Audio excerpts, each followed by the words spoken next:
Malalaki na ang cherry tsumatsu ko. Ayan, may mga bunga na. May nakuha na ako mga bunga dyan. Ayan, oh, malaki na. May mga nalaglag na nga, hindi ko napansin. Busy sa work. So, ayan, oh, pwede na rin yung harvest. Ayan, malalaki. Diba? Ang tamis, sobrang tamis yan, guys. And then, ito pa. Nilipat ko sa mas malaking paso. So, ayan, mas lumaki yung mga dahon. Tsaka mas marami siyang nagiging, ano na.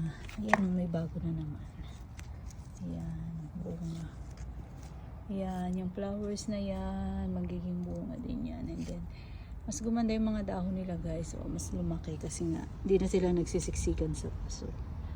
Ayan. And then, ayan, may nalaglag na pala. Oh, ayun, oh. Hindi ko napasa. At saka ito, bago lang to.